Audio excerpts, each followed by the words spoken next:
तो ये एक पूरी रिपोर्ट आपने देख ली। अब सवाल कार्रवाई का है और सजा का भी है। सभी पर आरोप पाकिस्तान की एजेंसी आईएसआई के लिए जासूसी करने के हैं।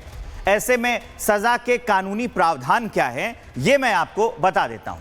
1923 की धारा 3, 4 और 5 में 3 साल से लेकर उम्र कैद तक की सजा है। धारा 152 में 7 साल तक की सजा का प्रावधान है। कैद के साथ ही जुर्माने का भी प्रावधान है इसमें। धारा 152 के तहत आजीवन कारावास का भी प्रावधान है इस तरह के जो अपराध किए जाते हैं उसमें। ज्योति मल्होत्रा मामले में इन दोनों धाराओं में केस दर्ज कर दिया गया है। तो यह पूरा अपडेट है। अब चलिए आगे बढ़ते हुए हम आपको यह भी बताएं कि ज्योति मल्होत्रा अकेली ऐसी जासूस नहीं है जिसके जरिए पाकिस्तान भारत की खुफिया जानकारियों को चुराने की साजिश रच रहा था। हरियाणा, पंजाब से लेकर असम तक ऐसे लोगों का पूरा जाल फैला हुआ है जो आईएसआई के संपर्क में रहते हैं और चोरी छिपे खुफिया जानकारी पाकिस्तान को मुहैया कराते हैं।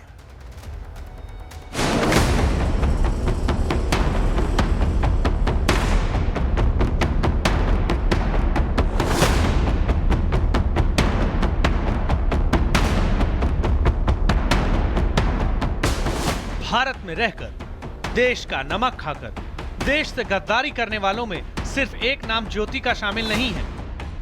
पंजाब से हरियाणा तक पाकिस्तानी जासूसों पर लगातार कार्रवाई हो रही है और इस कार्रवाई में अब तक ज्योति समेत कुल 6 पाकिस्तानी जासूस पुलिस शिकंजे में आ चुके हैं।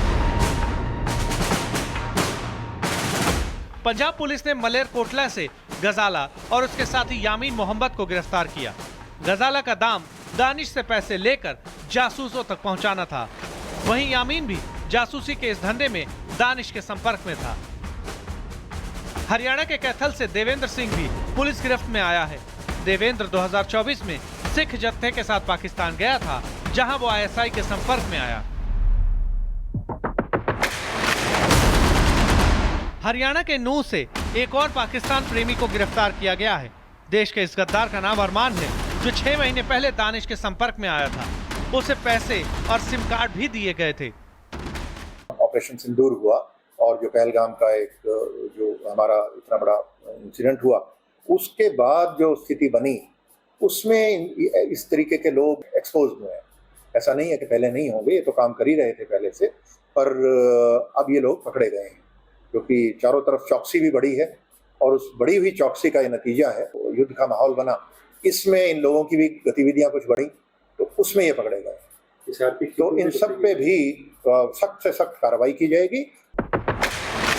पंजाब, हरियाणा के अलावा असम में भी एक्शन देखने को मिला है। असम पुलिस ने भी देशद्रोहियों पर शिकंजा कसा है और पाकिस्तान के लिए जासूसी करने वाले 7 लोगों को गिरफ्तार किया।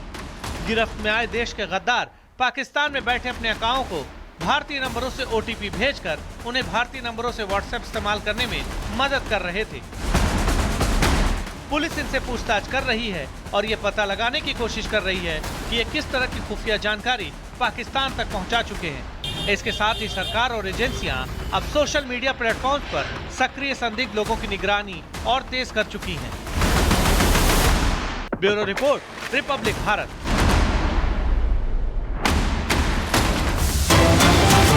एक बड़ी अपडेट है। डेलीगेशन के गठन पर निशिकांत दुबे का पोस्ट सामने आया है। पाकिस्तान का क्रूर चेहरा दुनिया के सामने होगा, निशिकांत दुबे ने यह लिखा है। अपने मिशन में कामयाब होंगे, निशिकांत दुबे ने यह लिखा है एक्स पर पोस्ट करके। आतंकवाद का खात्मा जरूरी है। जो एक डेलीगेशन बनाया गया है जिसमें सांसद जो हैं वो जाएंगे और बताएंगे दुनिया को कि कैसे पाकिस्तान आतंकी साजिशें रचता रहता है, उसी को लेकर पोस्ट किया गया है। और अब चलिए खबरों में आगे बढ़ते हैं। भारत ने पहले जंग में पाकिस्तान को धूल चटा दी है और अब आतंक परस्त पाकिस्तान को बेनकाब करने की बारी है। इसके लिए सरकार की स्पेशल 7 टीम बनकर, जो स्पेशल 7 टीम है, जो दुनिया के तमाम देशों में ऑपरेशन सिंदूर की शौर्य गाथा सुनाएगी और आतंकवाद और इसे लेकर पाकिस्तान के झूठ का भी पर्दाफाश करेगी। ये टीम, रिपोर्ट है, देखिए।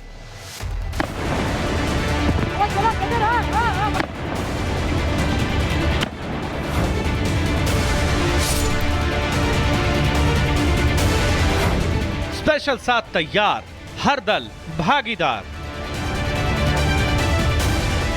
आतंक का हिसाब अब पाक होगा बेनकाब। पहलगाम हमले के बाद आतंकियों का सफाया और पाकिस्तान की कमर तोड़ने के बाद अब पाकिस्तान के प्रोपेगेंडा की पोल खोलने की बारी आ गई है और इसके लिए मोदी की स्पेशल 7 टीम बनकर तैयार है। जी हां, अब आतंकवाद के खिलाफ भारत की डिप्लोमेटिक स्ट्राइक का वक्त आ गया है, जिसकी गूंज सिर्फ हिंदुस्तान और पाकिस्तान में नहीं बल्कि दुनिया के कई देशों में सुनाई देगी। दरअसल भारत सरकार ने पहलगाम आतंकी हमले और ऑपरेशन सिंदूर के बाद अंतर्राष्ट्रीय स्तर पर अपनी स्थिति को स्पष्ट करने के लिए 7 बहुदलीय प्रतिनिधिमंडल विदेश भेजने की योजना बनाई है, जिसमें पक्ष से लेकर विपक्ष तक के सांसदों और नेताओं को शामिल किया गया है। इसका मकसद दुनिया के सामने ऑपरेशन सिंदूर का शौर्य बताने, जीरो टॉलरेंस फॉर टेररिज्म का संदेश देने और आतंकवाद के खिलाफ वैश्विक समर्थन जुटाने की है। आइए आपको बताते हैं कि सरकार ने जो 7 प्रतिनिधिमंडल बनाए हैं उसकी कमान किसे सौंपी गई है और वो किन देशों का दौरा करेंगे। ग्रुप 1 की अगुवाई बीजेपी सांसद बैजयंत पांडा करेंगे और ये ग्रुप सऊदी अरब, कुवैत, बहरीन और अल्जीरिया के दौरे पर जाएगा।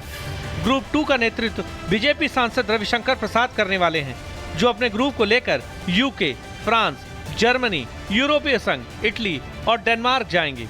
ग्रुप 3 की कमान जेडीयू सांसद संजय कुमार झा को सौंपी गई है, जिनको अपनी टीम के साथ Indonesia, Malaysia, south Korea, Japan और सिंगापुर जाना है। ग्रुप 4 की अगुवाई शिवसेना सांसद श्रीकांत शिंदे करेंगे, जिनको यूएई, लाइबेरिया, कांगो और सिएरा लियोन भेजने की योजना है। ग्रुप 5 का नेतृत्व कांग्रेस सांसद शशि थरूर करेंगे, जिनको अमेरिका, पनामा, कनाडा, ब्राजील और कोलंबिया जाने की जिम्मेदारी सौंपी गई है। वहीं डीएम के सांसद कनिमोझी ग्रुप 6 को लीड करेंगी और ये ग्रुप स्लोवेनिया, ग्रीस, लातविया और रूस में भारत की स्थिति को स्पष्ट करेगा। 7वें ग्रुप की कमान एनसीपी सांसद सुप्रिया सुले को सौंपी गई है, जो अपने ग्रुप के साथ मिस्र, कतर और दक्षिण अफ्रीका का दौरा करेंगी। पाकिस्तान को विदेश में बेनकाब करने के लिए भेजे जा रहे प्रतिनिधिमंडल की कमान विपक्षी नेताओं को भी सौंपी गई है, जिससे लेकर बीजेपी नेता विपक्षी दलों पर हमलावर दिखे।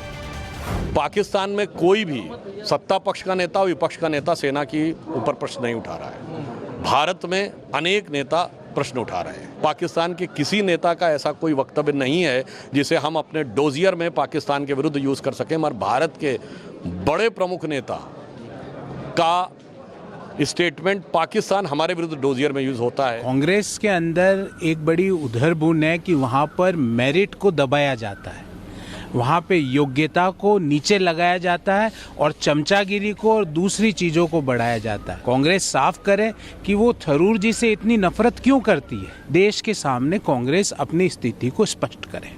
देखिए, कांग्रेस की यही सबसे बड़ी समस्या है और आंतरिक कलह तो दिख ही रही है आपको, लेकिन देश के हित से पहले पार्टी का एजेंडा इनका हावी रहता है। ये कदम आतंकवाद के खिलाफ भारत की मजबूत और एकजुट नीति को दर्शाता है, जिसके तहत दुनिया के सामने भारत अपनी रणनीति और आतंक के खिलाफ जीरो टॉलरेंस की नीति का संदेश देगा। भारत ने ऑपरेशन सिंदूर से ये दिखा दिया कि वो हर मोर्चे पर जवाब देने के लिए तैयार है, चाहे वो युद्ध नीति हो या फिर कूटनीति। Bureau report, Republic Bharat.